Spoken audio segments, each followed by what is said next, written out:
আমরা প্রত্যেকে চাই নিজের কল্যাণ, সৌভাগ্য, দুনিয়া এবং পরকাল।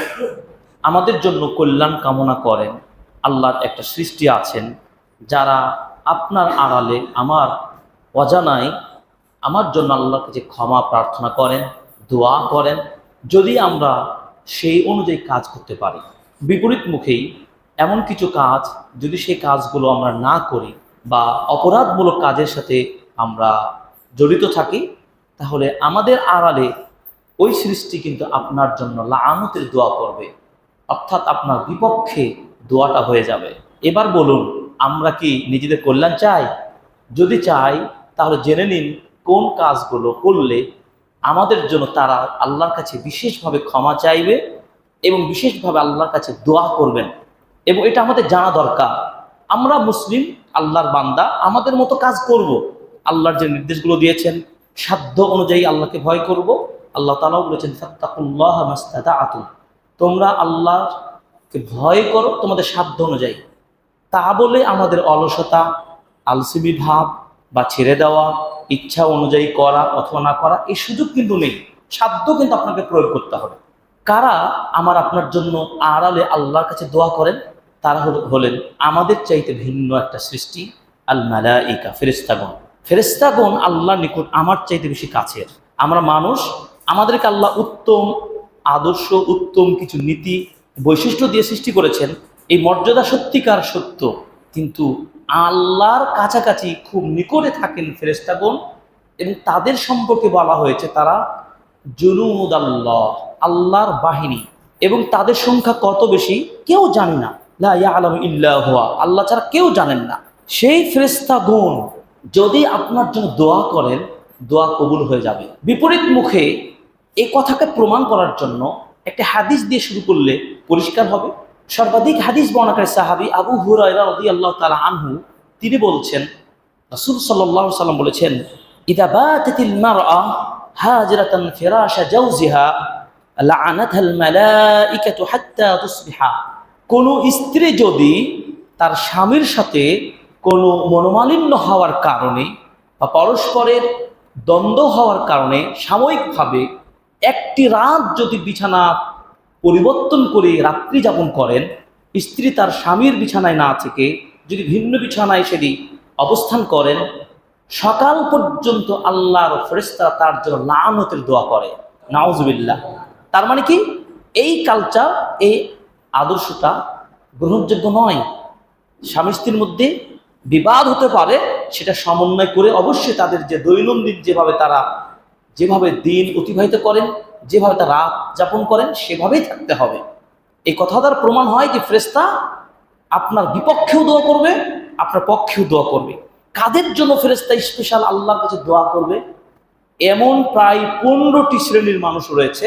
আমরা 10টি শ্রেণীর শুধু পয়েন্টগুলো বলবো। তাহলে আমরা চেষ্টা করব নিজেদের আমলের সাথে সাথে ফেরেশতাদের সহযোগিতাটা আমরা পাওয়ার চেষ্টা করব। নাম্বার 1, আপনি সর্বদাই তওবার মধ্যে থাকবেন। তওবা নাসুহা, বিশুদ্ধ তওবা। নামকে অস্তে কথার কথা তওবা তওবা আস্তাগফিরুল্লাহ, এই কালচার বাদ দিতে হবে মন থেকে। যেই তওবা করলে ওই পাপটা আপনাদের আর হবে না, অনুতপ্ত হবেন, দ্বিতীয়বার ওই পাপটা করবেন না। 3টি শর্তের বিনিময়ে তওবা হয়। এই তওবা যদি করেন তাহলে কি করবেন? সূরা গাফির 7 থেকে 9 নম্বর আয়াতে পরিষ্কার বলেছেন, আপনার বাসায় পড়বেন, আজকেই পড়বেন। তার সামারিটা হলো আল্লাযীনা ইয়াহমিলুনাল আরশা ওয়া মান হাওলাহু, আল্লাহর যে ফেরেশতাগণ আল্লাহ আরশকে বহন করেন। চিন্তা করেন, আল্লাহর আরশ বহনকারী ফেরেশতাগণ এবং ওই আরশের আশেপাশে যতগুলো ফেরেশতাগণ রয়েছেন, তারা সকলেই ইউসাব্বিহুনা বিহামদি রাব্বিহিম, তাদের রবের পবিত্রতা ঘোষণা করেন। ওয়া ইউমিনুনা বিহি, এবং তারা সকলেই আল্লাহর প্রতি পূর্ণ বিশ্বাস রাখেন, মানে ঈমানদার। আমাদের ঈমানের ত্রুটি হতে পারে, কিন্তু ফেরেশতাদের ঈমানের কোনোভাবে ত্রুটি নেই। এই জন্য ফেরেশতাদের প্রতি ঈমান আনা 6টি ভিত্তির দ্বিতীয় ভিত্তিটা। এই ফেরেশতাদের প্রতি বিশ্বাস না থাকলে আপনার ঈমান নেই।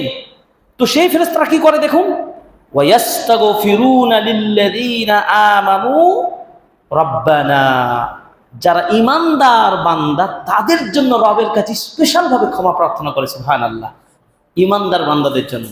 এবার কোন ঈমানদার বান্দা? সে আয়াতগুলোর আমি অর্থ আর বললাম না, সেখানে বলা হয়েছে আল্লাহ মুমিনদেরকে তুমি জান্নাতে প্রবেশ করাও, তাদেরকে জাহান্নাম থেকে বাঁচাও।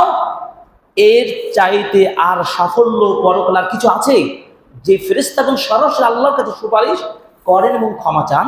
তাহলে 1 নম্বর তওবাকারী যদি হন, সর্বদা তওবার মধ্যে থাকবেন।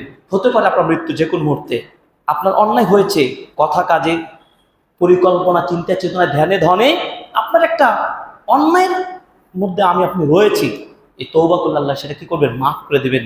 আর ওই অবস্থায় যদি মৃত্যু হয়, তারা আশা করা যে আপনি ফেরেশতাদের দোয়াও পেয়ে যাবেন, আল্লাহ আপনাকে নাজাত দান করুন, আমিন। 2 নম্বর কি? হালাল উপার্জন করে হালাল পন্থায় আনন্দে দান করবেন, আনন্দ চিত্তে, জোর করে না। আপনাকে চাচ্ছয় জোর করে আপনি দিচ্ছেন, মন চাই না কিন্তু আপনাকে চেয়ে নেওয়া হচ্ছে, এটা না। আনন্দ চিত্তে আপনি নিজে থেকে দিবেন। এদের জন্য ফেরেশতাগণ স্পেশাল দোয়া করেন। 3 নম্বর কি? নামাজ কেন্দ্রিক প্রথম কাতারে যারা থাকবে। এই জন্য সাহাবীগণ প্রতিযোগিতা করতেন প্রথম কাতারের জন্য, যা আমরা অধিকাংশই গাফেল পারি না। আল্লাহ যেন আমাদেরকে তৌফিক দান করে, আমিন। 4 নম্বর হলো কি? যারা কাতারগুলো কাতারবদ্ধ হয়ে কাঁধে কাঁধ মিলিয়ে পুরো একটা ইট আর একটা ইট যেভাবে লেগে যায় সেভাবে তারা কাতারবদ্ধ হয়ে দাঁড়ায়। এটা হাদিস। কাতারবদ্ধ হয়ে দাঁড়াতে হবে এবং মিলে যেতে হবে। দেখুন রাসূল সাল্লাল্লাহু আলাইহি ওয়াসাল্লাম বলছেন কি? ইন্নাল্লাহা ওয়া মালাইকাতু ইউসাল্লুনা আলাল্লাযীনা ইয়াসিলুনাস সুফুফ। ওয়াসালা ইয়াসিলু মানে কি? মিলিয়ে দেয়। সুফুফ মানে কাতারগুলো মিলিয়ে দেয়। ওয়ামান সাদ্দা ফুরজাতান, এবং যারা দুজনের গ্যাপকে পূর্ণ করে, এই যে দুজনের মধ্যে গ্যাপ, এই গ্যাপ রাখবে না, গ্যাপকে পূর্ণ করে দেবে। রাসূল বলছেন রাফাআল্লাহু বিহা দারাজা, আল্লাহ ওদের মাঝের সম্মানকে আল্লাহ বাড়িয়ে দেবেন, সুবহানাল্লাহ। অপর হাদিসে বলেছেন যে দুইজনের মাঝে যদি ফাঁকা থাকে, ওই জায়গায় শয়তান এসে দুইজনের মধ্যে দ্বন্দ্ব ফাসাদ সৃষ্টি করে। আমাদের নবী এই জন্য সালাত আদায় করার সময় তিনি নিজে গিয়ে গিয়ে কাতারগুলো সোজা করে দিতেন এবং বলতেন তোমরা কাঁধে কাঁধ মিলিয়ে, পায়ে পা মিলিয়ে কাতারকে সোজা করে তোমরা সালাতের জন্য দাঁড়াও। এটি সুন্নাহ। অত ফেরেশতা আপনার জন্য দোয়া করবে। আমরা চেষ্টা করব এবং সর্বোচ্চ চেষ্টা করব। 5 নম্বর কি? প্রথম কাতারে, এরপর কাতারবদ্ধ হয়ে 5 নম্বর হলো কি? আপনি যেই জায়গায় সালাত আদায় করলেন ওই জায়গায় বসে থেকে যতক্ষণ পর্যন্ত ইস্তেগফার, তওবা, জিকির, আজকারগুলো করবেন, দোয়া খায়ের করতে থাকলেন, ততক্ষণ পর্যন্ত ফেরেশতা আপনার জন্য বলবে আল্লাহুম্মা রহমহু, আল্লাহ তাকে রহম করো, আল্লাহ তাকে রহম করো, সুবহানাল্লাহ। তাহলে মসজিদে একটা আদব শিখে গেলাম। যখন আপনি সুন্নাহ পড়বেন বা অন্য নফল সালাত, একটি হাদিস আছে যে ওই জায়গা থেকে আপনি একটু পরিবর্তন করবেন। যখন আপনি সালাতে দাঁড়াবেন, ফরজ যেখানে পড়েছেন ওখানে জিকির আজকারগুলো করলেন, এরপর আপনি একটা টাইমে সুন্নাত পড়বেন, নফল পড়বেন, একটু সরে গিয়ে পড়বেন, এটাও সুন্নাহ। কিন্তু যতক্ষণ আপনি ওই জায়গায় বসে থাকবেন ততক্ষণ পর্যন্ত ফেরেশতাগণ আপনার জন্য দোয়া করতে থাকবেন। 6 নম্বর কি? কল্যাণ যারা শিক্ষা দেন, এজ এ টিচার, একজন দায়ী, একজন আহ্বানকারী, আপনি যাকে যেটা শিখাবেন ভালো কাজ, ওই ভালো কাজের আহ্বানকারীর জন্য আল্লাহ তাআলা এমনকি ফেরেশতা, মাছের পানি থেকে মাছগুলো, পিপিলিকাগুলো গর্ত, তারা সবাই দোয়া করবে ব্যক্তির জন্য। মুআল্লিমুল খাইর, কল্যাণের টিচার যারা। 7 নম্বর কি? অসুস্থ মানুষকে দেখতে যাওয়া এবং অন্য যে কোনো ভাইকে আপনি দেখতে যাবেন ভালো উদ্দেশ্যে। আমার একজন ভাই থাকে সাভারে, আমার ভাই থাকে রানীবাজার, দেখতে যাব, বিকাল টাইমে ফিরে আছি, তার খোঁজ খবর নিয়ে আসি। সুবহানাল্লাহ। এই যে ভ্রাতৃত্ব গঠনের কি চমৎকার নবীজি বলে দিয়েছেন, সুবহানাল্লাহ। ফেরেশতাগণ যখন আপনি হাঁটবেন তখন বলবেন এই সুসংবাদ গ্রহণ করো, তুমি রানীবাজার যাচ্ছ, তুমি সাদরমোড় যাচ্ছ, তোমার ভাইয়ের সাথে দেখা করতে রাজশাহী মেডিকেল যাচ্ছ, তুমি তো জান্নাতে একটা ঘরের স্থান করে নিয়েছো, সুবহানাল্লাহ। ফেরেশতা আপনি সুসংবাদ দিবেন।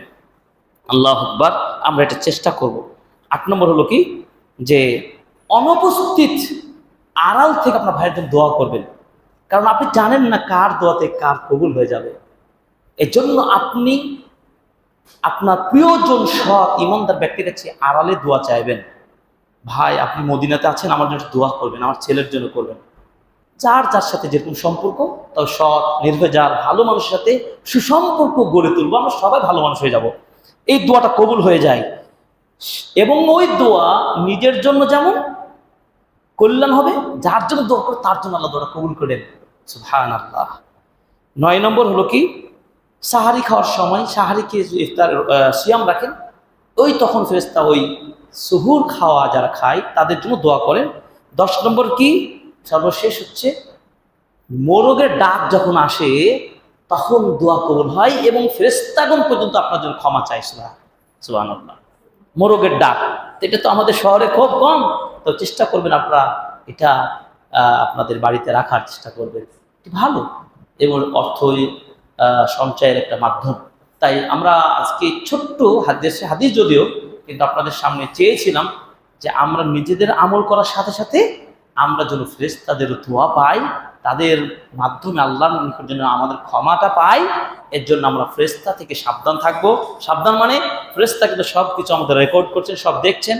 অর্থে ফেরেশতা সম্পর্কে স্বচ্ছ ধারণা রেখে আমরা আমল করার চেষ্টা করব। আল্লাহ আমাদেরকে এই 10টি আমলের সাথে আমাদেরকে বাস্তবায়ন করার এবং এগুলো করার জন্য সুযোগ তৌফিক দান করেন। আমিন। সাল্লাল্লাহু আলাইহি ওয়া সাল্লাম।